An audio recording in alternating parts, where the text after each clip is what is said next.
Buenas noches a todos, muchísimas gracias de verdad por estar aquí.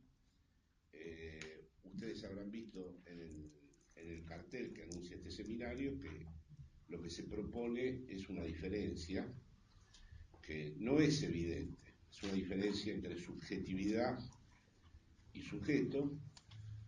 Digo que no es evidente porque se suele recurrir a la palabra subjetividad y a la palabra sujeto como sinónimos, como equivalentes, en distintos léxicos, ya sea en el psicoanálisis o en las ciencias sociales, o incluso en la politología, se habla de subjetivación, subjetividad, sujeto, y los términos aparecen indistintamente como equivalentes. Entonces, lo que voy a tratar yo, porque es algo que vengo discutiendo desde hace tiempo, lo he discutido en muchos ámbitos en España, lo acabo de discutir ahora este fin de semana en Córdoba, que tuve la oportunidad de estar con dos filósofos, Diego Tatiani y Emmanuel Bisset, es esta diferencia que propongo, pero que es una propuesta conjetural, es decir, está abierta a las distintas a los distintos interrogantes que surjan entre ustedes y cada uno después tendrá que ver si le parece legítima la diferencia. Esta diferencia está tratada en particular en un libro que se llama En la frontera, Sujeto y Capitalismo, de edición Egediza, en otro libro que se llama Horizontes Neoliberales en la Subjetividad, que lo editó Grama, y luego, como uno de los protagonistas de esta diferencia es Foucault, del cual tal vez hable mañana más detalladamente, también hay un artículo que creo que redacté en los años 90, que se llama Foucault y el construccionismo, que está en Grama, en un librito muy pequeño que se llama Notas Antifilosóficas. Todo esto lo digo porque, como ustedes saben, el propósito que tenemos es de iniciar a lo largo del tiempo un seminario. Foucault y el construccionismo, el título nos da una idea, ¿no? La palabra construccionismo quiere decir que las identidades, las subjetividades, son el efecto de construcciones históricas contingentes y no son esencias. Por eso, al feminismo en particular, las tesis de Foucault les resultaron muy importantes. Nada de que exista una naturaleza masculina o una naturaleza femenina, esas son construcciones y hay que examinarlas como tales, examinar cuáles fueron los dispositivos que pusieron en marcha esas construcciones. Y en tanto construcciones son construcciones históricas. Y en tanto construcciones históricas, las mismas dependen de las distintas relaciones de poder y de fuerza. Esta es una expresión muy Foucaultiana. O sea que por construccionismo entendemos la idea de que no hay una esencia inmutable, como podría sugerir cierta tradición filosófica de raíz kantiana, por ejemplo, sino que hay una activa participación de los dispositivos de poder y de saber. Ahora, poder y saber, esa es otra gran relación que siempre trabaja Foucault, en la construcción de estas subjetividades, de estas identidades y, en definitiva, de las diversas maneras de manifestación histórica de la condición humana misma. En primer lugar, ¿cómo podría uno oponerse a esto? ¿Qué podríamos defender con respecto a esto? Podríamos decir, no, el sujeto es una esencia inmutable. Podríamos decir, no estamos de acuerdo con Kant. Hay una constitución por parte de la razón y hay juicios sintéticos a priori y una estructura racional que da lugar a un sujeto que es una prolongación del cogito cartesiano y que se amplifica gracias a Kant. Es muy difícil responder desde ahí. O sea que esto introdujo un problema para el psicoanálisis, que se tiene que desmarcar tanto del esencialismo de tipo el cogito cartesiano. No olvidemos que en el proyecto de Lacan hay un claro propósito de subvertir el cogito cartesiano, también demostrar cómo las premisas kantianas están articuladas a lógicas que no son esencialistas, pero, y esto es parte del problema a dilucidar, tampoco es que Lacan sea construccionista. Tampoco es que Lacan diga la relación sexual es imposible ahora, pero en Roma no lo fue. O las 4 pulsiones son 4 pulsiones ahora, pero en Grecia eran 8. Es decir que estamos situados en un lugar muy difícil porque frente a las corrientes, en el caso de España fue especialmente notable esta dificultad porque había un gran caldo de cultivo Foucaultiano, deleuziano, y cuando uno pronunciaba la palabra sujeto ya todos se agarraban la cabeza y decían, aquí tenemos a un idealista, acá tenemos un hijo del idealismo trascendental que habla del sujeto, cuando en realidad todas son construcciones históricas que derivan de las relaciones de poder y que además tienen momentos de emergencia históricos, ¿eh? Y esos momentos de emergencia se pueden situar y tienen transformaciones que se vuelven evidentes. Captamos el horizonte de este problema, ¿no? Esto es muy importante ver de entrada la enorme dificultad que hay para responderle a la tesis construccionista. Por ejemplo, un defensor de esta tesis construccionista nos podría decir, no hay más 2 sexos, eso fue un tiempo histórico, hay n sexos más 1, como dijo incluso Deleuze y Guattari en el Antiedipo. Hay drag queen, hay travestis, hay transexuales, hay hermafroditas, he tenido distintos debates con compañeras feministas donde muchos de ustedes supongo que conocerán algo de la enseñanza de Lacan, donde incluso objetan el seminario 20 aún, porque el punto de partida del cuadrado lógico que hay en el seminario 20 es hombre-mujer, y por lo tanto lo ven adscripto a la lógica de la segregación urinaria de los baños, hombre-mujer, cuando ya hay un montón de problemas en un montón de países acerca de que niños muy pequeños tienen la certeza de que no son niños y que son niñas, y niñas muy pequeñas, muy chiquitas dirían aquí, ¿no? Tienen la certeza de pertenecer a un sexo que no está en su cuerpo. Así que el construccionismo gana terreno en este aspecto.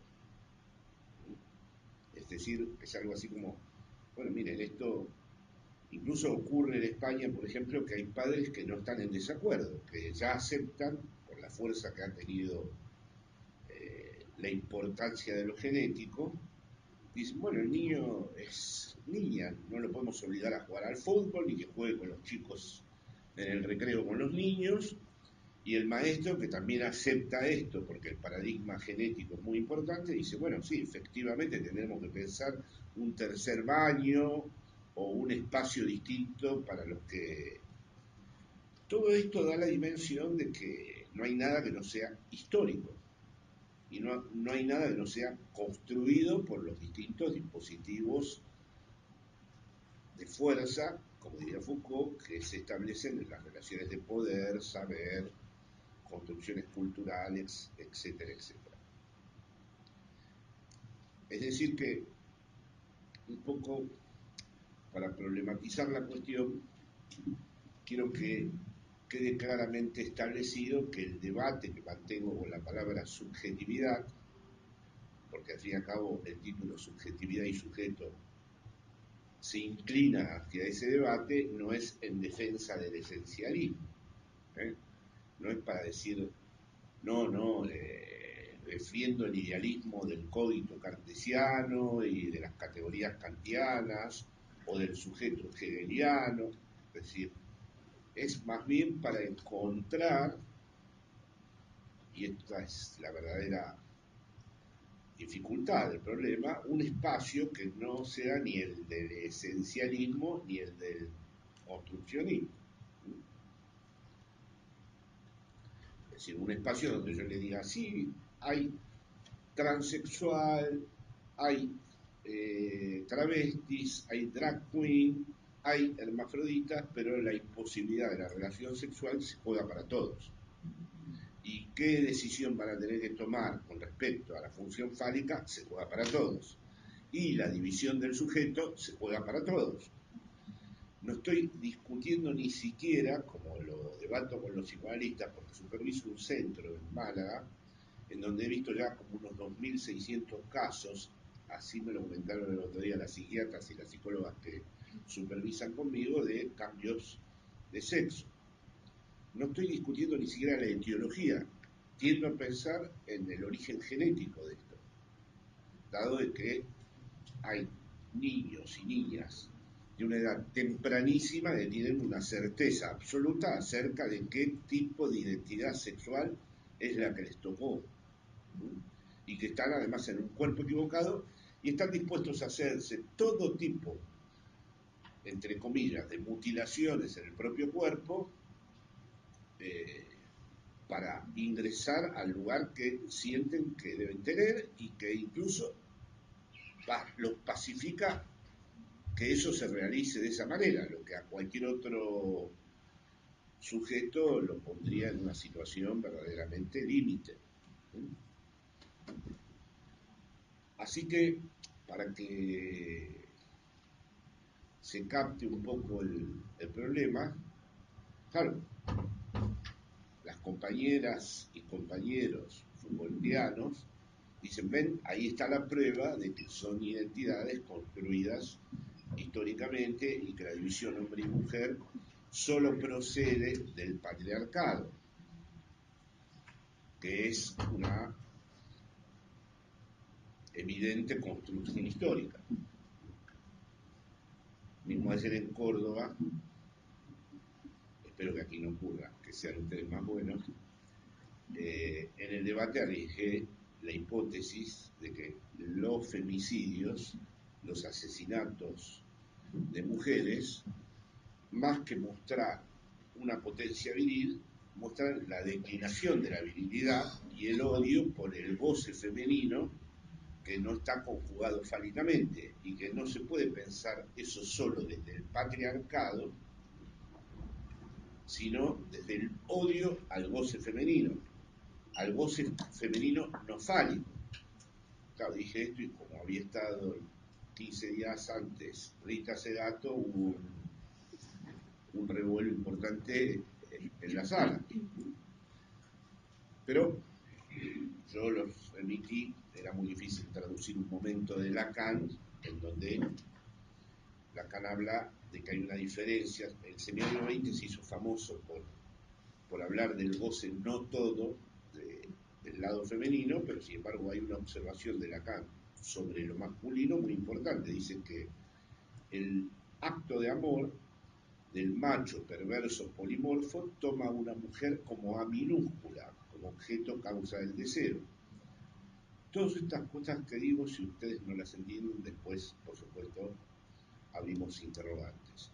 Es muy enigmático ese párrafo de Lacan porque a continuación dice, ese es el acto del macho perverso polimorfo, y Freud tenía razón, pero eso no es hacer el amor, porque hacer el amor es hacer poesía. Y ahí habla de una cosa en donde habría un supuesto acceso a un goce de una mujer que no sería en términos de objeto A. Con lo cual, para Lacan, como suele ocurrir, en este caso es ultra paradójico. Para Lacan, lo viril sería el acto poético, lo cual choca, reconozcámoslo, con el sentido común, porque uno puede decir que eso es bastante femenino, el acto poético, pero sin embargo, en Lacan lo viril, es decir, el acceso a una mujer en tanto goce no fálico, él lo designa como poético, y en todo caso de lo que podríamos hablar como un problema del malestar en la cultura contemporáneo es de una declinación de la virilidad. Esto se contrapone a tesis feministas que dicen quieren hacer un ejercicio de su virilidad violenta, machista, matando a una mujer, cuando en realidad es más fuerte tal vez la tesis de Lacan de que si hay algo que se odia es el goce del otro, y que lo que verdaderamente se quiere matar en el otro es ese goce no cuantificable fálicamente, o, dicho en términos más sencillos, matar en una mujer todo lo que en esa mujer no es madre. Pero, como ustedes ven, esto introduce problemas que desbordan el cuadro esencialismo construccionismo. Entro claramente en estos ejemplos para que vean lo difícil. Yo estoy hablando siempre suponiendo de que no hablamos solo entre psicoanalistas, que es siempre mi posición. Mi posición es siempre que hay que hablar entre psicoanalistas, pero también hay que hablar con los que no son psicoanalistas. Creo que si el psicoanálisis no queda interpelado por otros discursos o no entra de algún modo en relación dialéctica con otros discursos, el psicoanálisis se clausura sobre sí mismo y entra en un proceso donde verdaderamente se vuelve una jerga exclusivamente para los de la parroquia. Así que a mí me interesa esa práctica de estar sometiendo al discurso analítico a interpelaciones, debates, interlocuciones con otros campos, con otras fronteras, con otros lugares. Y ahora parece que se ha puesto de moda, incluso por lo que se ve en algunas escuelas, la cuestión de psicoanálisis y política. Así que esto creo que tiene actualidad. Así que bueno, está el problema de la subjetividad, que tiene claramente un eco, un surgimiento, digamos, una emergencia en el horizonte construccionista, y tiene sobre todo nombres propios privilegiados: Foucault, y después podríamos decir Deleuze. Para estos autores, de los que habría que extenderse a lo largo de un seminario, lo que conforma la subjetividad, lo que la constituye, es el poder. Es decir, todo aquello que surge como subjetividad tiene como condición de posibilidad las relaciones de fuerza que estableció el poder, según las distintas etapas históricas, porque ustedes saben que para Foucault estuvo la sociedad disciplinaria, sí, y en Freud hay muchas metáforas de la sociedad disciplinaria, todo lo que tiene que ver con manicomios, cárceles, hospitales. Luego planteó algo más sofisticado, la sociedad de control, y al final de su vida el surgimiento del neoliberalismo. Lo interesante de la hipótesis de Foucault, como ustedes saben, es que el poder, esa era, vamos a decir, una diferencia que intentó establecer Foucault con respecto a la tradición. Sí. Lo interesante, esto así, lo interesante de Foucault, y esto es una diferencia que intentó plantear con la tradición marxista, era que el poder no es represivo, que el poder es esencialmente productivo.